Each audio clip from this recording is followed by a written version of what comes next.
Hi everyone, this is Jenny from JQuo Designs, and in this video I have something different that I haven't tried before. This video is actually going to be, or I'm hoping for a video series, to document a restoration project. So let me introduce myself first. My name is Jenny. I'm an amateur leather crafter, not a professional by any means.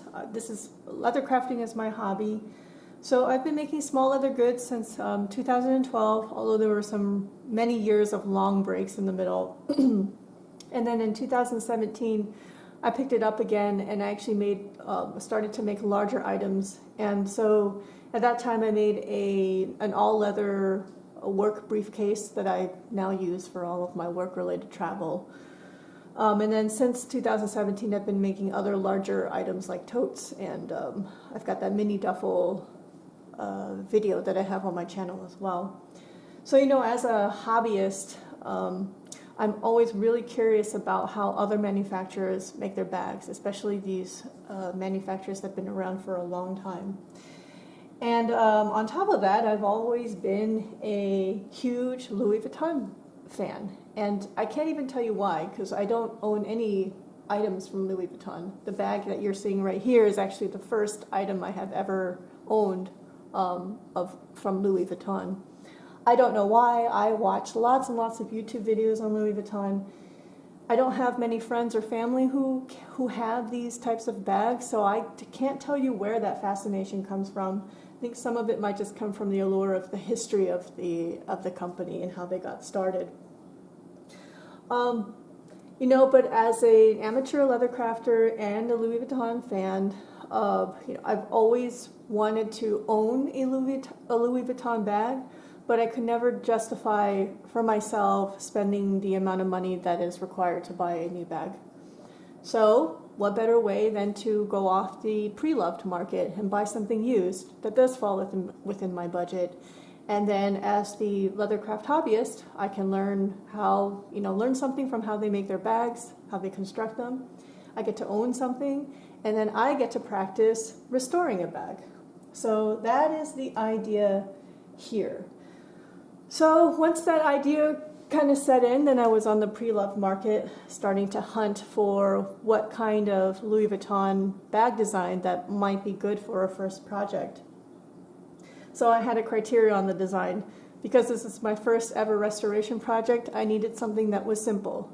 I couldn't have something that was so complicated that it would get overwhelmed in the middle and end up abandoning or not being able to finish it. So I wanted to set myself up with the best chance of success that I could get. It's not a guarantee, but at least it helps.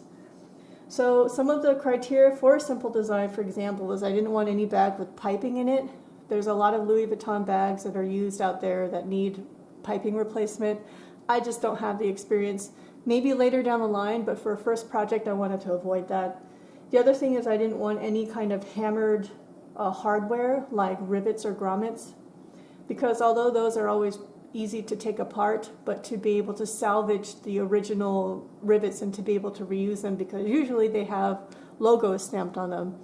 But doing that is also something that I think is too advanced for a first restoration project. So as another criteria is I need to like the design. So a simple design that I like that would give me a good chance of actually being able to restore it. So as I was scouring the pre-loved market, I came across the Cabas line, the Louis Vuitton Cabas line, which is a tote. It's this bag right here. It doesn't have, there's no piping on it. There's no hammered hardware. It has just the zipper and then these, I guess you can call them rings of some sort. So once I had narrowed down the type of Louis Vuitton bag design, which is the Cabas, then I went on the search on eBay, Tradesy, Poshmark, and Fashionphile. And I had a criteria for the used bag that I was looking for. So the first criteria was an absolute must-have, which was that the canvas had to be in good condition. It could not have any cracks. And when I talk about canvas in this bag, it's this brown monogrammed part of the bag. So it is made out of canvas. Actually, it's a coated canvas. So they have a cotton canvas and then they coat a PVC, like a coating of PVC over it. So PVC is plastic, and it has this classic monogram on it. And Louis Vuitton does have a nice formula for this, because you can find bags out there with this canvas that are 20, 30 years old, maybe even older, with canvas that has held up for after decades of use. So it's a pretty hardy, hard-wearing material. So, but I had to make sure that there were no cracks in the coating on the canvas, because I wouldn't be able to repair it. Maybe I'll learn somewhere down the line, but for now, that would be too much for a first project. The second criteria that was a nice to have was that it would be nice if the zipper was in good condition and that the zipper did not need to be replaced. But if it came down that, bags that would fall in my budget had to have the zippers replaced, I could deal with that. But ideally, it'd be nice to not have to replace the zipper if it wasn't necessary. And then the final criteria, which is really important, was the price. What's my budget? So I was looking for a bag that would be less than $300. So after scouring all the different websites, I found this bag off of Poshmark. And I've never bought off Poshmark before. This is actually the first time I've actually even knew that Poshmark existed. And I will tell you that I had a really good experience on Poshmark. I don't know if it's just because I got lucky, but the seller was really great to work with. She was very responsive to my questions and to other people's questions and requests for more pictures. And my thing was really trying to get an understanding from her of what the condition of the canvas was. And she seemed to disclose pretty much everything that she could. I'll show you one. I think the canvas was actually in pretty good condition. I'll show you one of the things. You see there's this white mark right here? I'm not entirely sure what that is, but at least it's not a crack. And this is something that I can live with. It doesn't seem, if it ends up being a problem, I could probably figure out some way to reinforce it or do something to prevent it from getting worse. But she showed me this, and I determined I could live with that. And she was just great. So she listed this bag at $230, and I offered her $220, and she accepted it. So with sales tax, because I live in Arizona, it came out to about $237 for this bag. So this bag hit all the criteria that I was looking for. I think I made the offer, and she accepted it either on Sunday or Monday, and then I received the bag on Thursday. So she was really great. And so I live in Arizona, and the seller was in Georgia. I just kind of give you a feel for what my experience was like. So let me talk about this bag itself. So this is the Louis Vuitton Cabas Piano. So the Cabas line is now discontinued, so you can't find these new from a Louis Vuitton boutique or from their online store anymore. They were first discontinued in late 2009. Then it was popular enough that they actually brought it back, I think, in 2011, and then it was discontinued again sometime after that. This is also known casually as the Angelina Jolie bag. She's featured carrying one of these Cabas bags in one of the Louis Vuitton advertisements from back in the day. I think she might have been carrying the mezzo at that time. So let me tell you about the sizes. The Cabas line comes in 3 sizes. There's the piano, which is the smallest bag, and which is what I have here. Then there's the mezzo, which is the medium-sized bag, and then the alto, which is the largest of the 3. For myself, I knew that the mezzo and beyond would be too big for me, because I have made my own leather tote that's roughly the size of a mezzo, and it's pretty darn big. So I knew that the piano would be fine for me.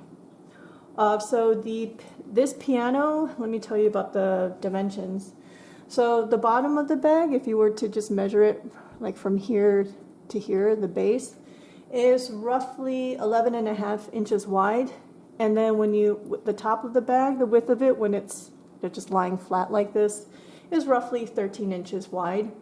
The height is about 9 3/4 tall, and then if you look at the bottom of the bag, it's about 4 3/4 to about 5 inches deep. So that kind of gives you an idea. It's very cute when you see it in person. So the materials on this bag is mainly the monogram canvas, which I've talked a little bit about already, which is that coated canvas with the monogram that is printed on a repeated pattern.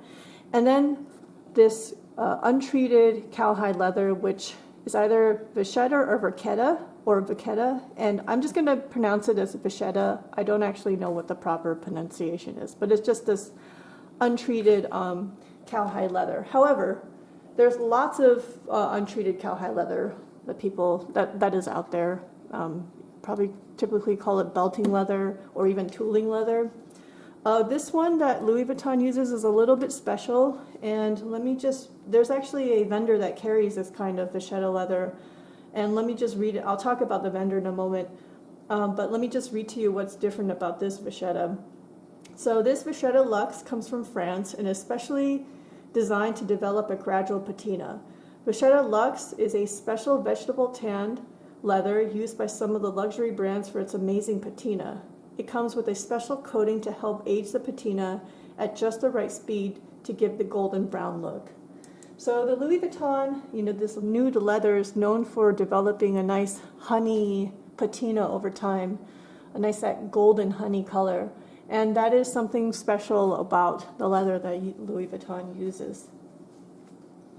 So as far as the Cabas design itself, what is kind of characteristic, the distinctive characteristics about this design is, first of all, it's the handle. Handle's really simple, the strap. It's two pieces of leather that are glued back to back and then stitched together with the signature yellow thread. It is attached to the bag with these chaps. So you can see these chaps here, which are sewn to the exterior shell of the bag, which I'll talk about. Through these, I believe these are probably solid brass rings, though it's difficult to tell, but just kind of feeling them and feeling the weight, they feel like they're solid brass. The other distinctive thing is the zipper closure on the top. The zipper pull itself, so the exterior zipper pull looks like this and features the LV logo stamped on the front and on the back. And as far as the bottom of the bag, this is probably the most distinctive feature of the bag. It's one big piece of vachetta leather that goes all the way across and comes up with these triangles up on like the bottom sides of the bag. So anytime you see this design on the bottom, you'll know right away that it is Cabas. Now I have seen that there are different kinds of designs for the bottom of this bag, and at first when I saw this, because some of them you'll see it has another panel that's sewn on, like a rectangle that's sewn on top of this main, I don't even know how to say it, this main piece at the bottom with the triangle. And at first when I saw that, I was like, is this valid? Is this something that a real Louis Vuitton would have? But I went on to Fashion File, which is a pre-loved market that I think is pretty well trusted. And they have bags there that feature both designs on the Cabas. Sorry, I just went to let my cat in. So those are the most distinctive features. Now let's take a look, show you what the inside looks like. So I open up the zipper top and you look on the inside, you'll see that one side of the bag has a zippered pocket. It has a pull tab that's similar to the exterior pull tab in that it has the LV logo stamped on both sides. And this tab and the zipper is a little smaller than the exterior. So there's a zippered pocket. Let me show you. Here's where it says Louis Vuitton Paris. And this bag was made in the USA. Let me show you the other side of the interior. So if I flip it over, the other side of the bag is really cute. It has the old style flip phone pocket. And then it has a D-ring here. And if I were to flip the D-ring, this leather tab with the D-ring over, you'll see the date code. So this bag's date code is, hold on a second, let me zoom out. The date code on this bag is SD0094. SD being the code for the country in which the bag was manufactured, and SD could be either France or USA, United States. in which case we already saw the interior made in USA stamp. So this was made in the United States in, I believe, this September of 2004. So this bag is about 15 and a half years old. So now we've gone over the design, the materials. Let me show you why this was $237, because the leather on this bag has seen better days. You've probably kind of seen. The primary damage, or needs repair, is this chap. It's about halfway torn through at this point. And let me show you the other chap. Hasn't torn through yet, but you can see how dry that leather is. It's like over time, it's just almost guaranteed that it will also tear. Now I'm going to flip the bag to the other side and show you the other two chaps on the other side of the bag. So this one is kind of okay, not as dry, but if you were to touch it, ooh, it is very dry. And it's already starting to have a little bit of a tear here. And then let me show you the final one. If you take a look at this fourth chap, you can see how dry, again, the leather is really dry. You can see it getting fuzzy on the end, and it's already starting to have those initial tears. If you can see here, look how stretched out the leather is. So the interesting thing is, as I was on the, looking for the bag, there were many of these bags, these used bags, have exactly the same kind of wear pattern. Sorry, that's my cat Cookie. Yes, Cookie. Where the chaps were dried out and torn. It seems to be an extremely common wear pattern for the Cabas. So, I was looking at examining the construction of this thing and just asking myself, why? Why are they all tearing here? And so, it's interesting. I was measuring the thickness of the vachetta leather that's used here, and my guess is that it's probably 3-ounce leather. I think it's just over a millimeter thick for one layer of this leather. This chap, which bears so much weight, so much stress, is just one piece of leather. There's no reinforcement underneath it, which is really interesting. I don't know why Louis Vuitton does it like that, but apparently they do. It just, doing it like this almost guarantees that it's going to rip over time. I don't know why. But, okay, so that's the wear on the chaps. So really the chaps need to be replaced. The other thing is the bottom of the bag, which you kind of saw already. Bottom of the bag has seen better days as well. Although it's kind of dry, and you can see that there's a bunch of scratches and wear here. But the bottom is actually in pretty good condition. Now at the corners here, some of the thread is starting to wear all four corners, but I feel like here you can really see it. But I feel like if I were to clean this up and condition it, the bottom is still in pretty decent condition, in the sense that it's not going to fall apart anytime soon. You can probably use it for many more years in the condition of the bottom that it's at. So that's not too bad. So my plan for the restoration is, ideally, I would like to replace all of the leather on this bag. The chaps for sure. I want to replace these handles. And if I can, I would like to replace the bottom of the bag as well. Now, I'm not entirely sure how the bottom is constructed, and if I go like this, you can hear this is very stiff and hard. I don't know what Louis Vuitton uses to stiffen the bottom. I would guess fiberboard, but I could be wrong. So I'm going to have to wait to see if I'm going to be able to do that. If I can, actually, I'm okay with that, because the bottom is actually in pretty good condition, but the chaps and the handles have to go. In order to properly replace the chaps, notice the chaps are stitched to the exterior of the bag, but when I open the bag, these stitches don't go through the lining. So the stitching is only through the exterior of the bag, which means that to properly replace the chaps, I will have to cut the seam along the top of the bag in order to be able to remove the liner from the bag and to be able to access the back side of the stitching to the exterior shell. And then once I have the liner out, I'll also have a better chance of seeing how they built the bottom of this bag and see if I'll be able to restore that or not. Let me think what else there is.